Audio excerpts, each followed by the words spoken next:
भाई मानना पड़ेगा वैसे, असलम भाई की बेटियां हैं बड़ी चालाक।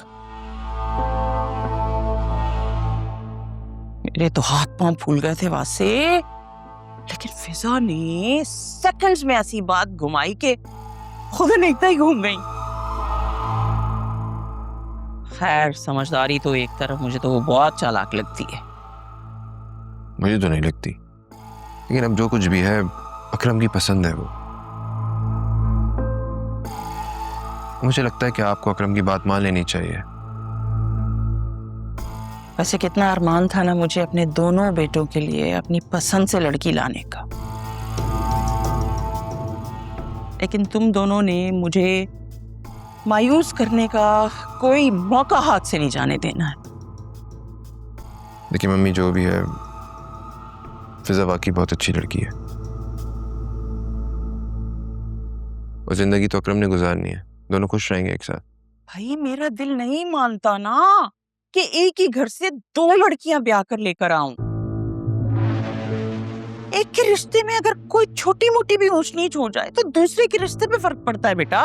कम ऑन मम्मी, ये सब बातें 1920 के जमाने की बातें, अब इन सब बातों से क्या फर्क पड़ता है, जमाना बदल चुका है। खैर अकरम की बाद में देखेंगे, उसे तो वैसे ही बहुत शौक रहा है शादी का। अभी फिलहाल तो मुझे जुनैरा की फिक्र खाए जा रही है। वैसे मैं जुनैरा के बारे में जब भी सोचता हूँ ना तो मुझे गुस्सा आने लगता है। गुस्सा करने से मसले का हल थोड़ी निकलेगा बेटा। ओह प्लीज मम्मी, अब उसकी शादी के किस्से मत छेड़ दीजिएगा आप। शादी तो खैर मुझे उसकी करनी है और जल्द से जल्द करनी है, बल्कि मैंने तो अनीता के कान में भी ये बात डाल दी है। मम्मी आपको जरा भी अंदाजा है अगर ये हकीकत सामने आ गई तो क्या कुछ हो सकता है? तो कौन बताएगा उन्हें? देखिए मम्मी, जो रिश्ते झूठ पर कायम होते हैं वो लॉन्ग लास्टिंग नहीं रहते, आप भी जानती हैं। चलो जी, सच और झूठ की बात, और वो भी तुम्हारे मुंह से।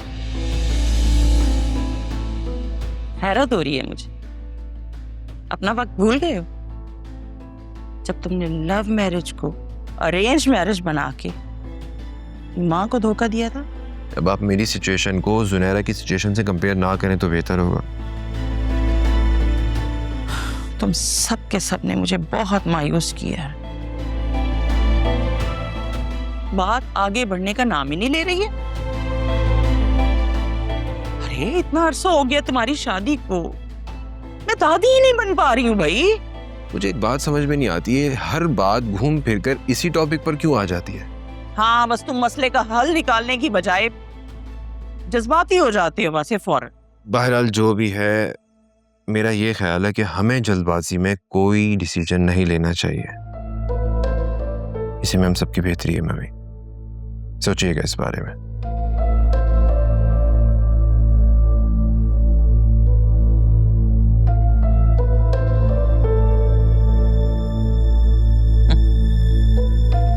कोई कुछ भी कहे, मैंने तो सोच लिया है कि मैं उस घर से फिजा को हरगिज नहीं लेकर आऊंगी।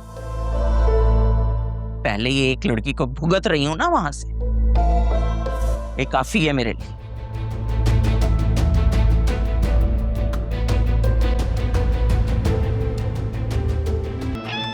अब बेहतर होता कि अभी तुम वापस चली जाओ, बाद में आ जाना उससे मिलने, अभी वो आराम कर रही है।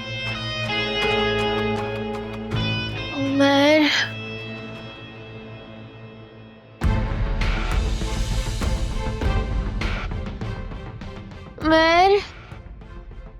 बुला रहा है मुझे बुला रहा है, उसके बाद से आ रही है। मैं सुनहरा, तुम बाहर क्यों आ गई? चलो अंदर।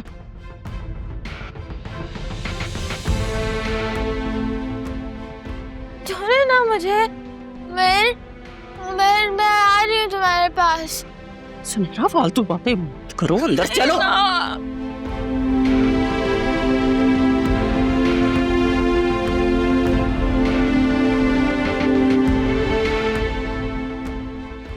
अरे आप तशरीफ रखें, मैं भी आती हूँ। चलो सुनहरा। आओ आओ अनीता। अरे अचानक? सॉरी, वो दरवाजा खुला था इसलिए मैं आ गई। ये जुनेरा को क्या हुआ है? ऐसे क्यों खड़ी हुई थी ये? अस्सलाम वालेकुम आंटी। वो एक्चुअली जुनेरा को ना बहुत सिवियर फूड पॉइजनिंग हो गई थी और कुछ भी नहीं। जी आंटी, वो ये डॉक्टर हैं। बाकी उसकी तबीयत खराब हो गई थी, अभी बेहतर है पहले से। नहीं, फूड पॉइजन में इस तरह तो नहीं होता।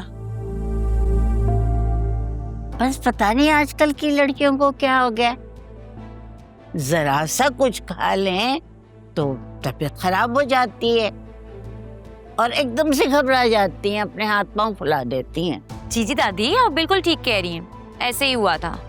अल्लाह, इतनी एक्टिंग। आलिया, जाओ बेटा, जल्दी से चाय बना के ले आओ अनीता के लिए। जी मैं भी लेकर आती हूँ। आलिया, मैं भी आती हूँ साथ। अरे बस क्या बताऊं, बाहर से कुछ मंगा के खा लिया था, बस तबीयत खराब हो गई। मैं तो कभी भी बाहर का खाना नहीं खाती, बहुत डरती हूँ मैं। लेकिन मुझे इसकी हालत ठीक नहीं लग रही। आप लोग इसको हॉस्पिटल ले जाइए ना, आई एम श्योर वहाँ डॉक्टर बेहतर ट्रीटमेंट्स कर सकते हैं। अभी दवा दी है, इंशाल्लाह रात तक बिल्कुल ठीक हो जाएगी। और सुनाएं, आप कैसी हैं? सब खैरियत है ना? आज तो आने से पहले कॉल भी नहीं किया आपने। वो एक्चुअली मेरी एक दोस्त की सास का इंतकाल हो गया था, पीछे ब्लॉक में ही रहती है वो। ताज़ियत के लिए आई थी तो यहाँ भी आ गई। नौशीन, मुझे जुनेरा के लिए बहुत परेशानी हो रही है। अरे नहीं, आप बिल्कुल भी परेशान ना हो। उसने सोने के लिए लेटा आई हूँ, बस असली में आराम करेगी तो ठीक हो जाएगी।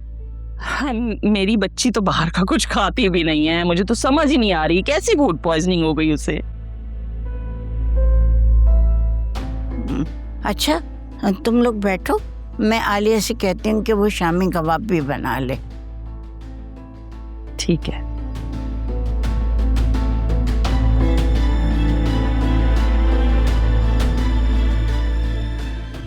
और सब खैरियत है घर पे?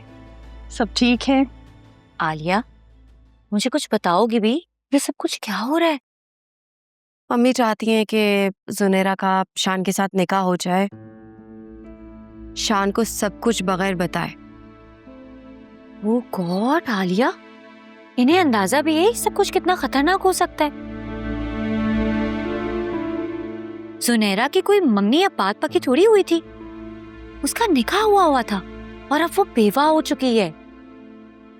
और अगर उसने जुनेरा का इमिग्रेशन केस फाइल कर दिया था तो अब तक तो उसके CNIC और पासपोर्ट पर उसका नाम भी बदल चुका होगा। I mean, वालिद की जगह शौहर का नाम लिखा जा चुका होगा। अब क्या करोगे तुम लोग? हाँ, तुम ठीक कह रही हो, इस बारे में तो मैंने सोचा ही नहीं। ओह गॉड, अभी तो ये सोचकर तो मुझे मजीद परेशानी होने लगी है। क्या होगा अब? मुझे वासे को ये बात बतानी चाहिए। करो ना बात फिर। रहने दो, अभी बात करने का मूड नहीं है मेरा। क्यों? अभी तक तो तुम लोग बड़ी बेस्ट फ्रेंड बनी फिर रही थी, अब अचानक क्या हो गया? सब ठीक तो है ना? बस ऐसे ही शास्मिना की मुझे समझ में नहीं आती है, कभी कभी बहुत अजीब सी बातें करने लगती है। जिसकी वो पिक्चर तो दिखाओ। वो कहती है कि सोशल मीडिया पे कहीं भी उसका कोई अकाउंट नहीं है क्योंकि उसके हस्बैंड को पसंद नहीं है। बीवी तो इसकी हर वक्त गाड़ी लिए फिरती रहती है, वो कोई मसला नहीं है, सोशल मीडिया करने से मसला है। मुझे क्या पता, ये तो भाई वो खुद जाने या उसका शौहर जाने, मुझे क्या। ऐसे शास्मिना दिल की बहुत अच्छी है, बस तन्हाई का शिकार है और कुछ नहीं। अब तो मुझे और क्यूरोसिटी हो रही है, पिक्चर तो दिखा दो। हो सकता है कि मेरे पास कोई उसकी पिक्चर हो क्योंकि हमने सेल्फी ली तो थी। एक सेकंड। आलिया, चाय बन गई? और कितनी देर लगेगी? जल्दी जल्दी बना लो, निकलते हैं फिर, वेट करिए ना उसकी सास। चलो, इससे पहले कि मजीद इनका मुंह खराब हो जाए हाथ चला लेते हैं। आ जाओ।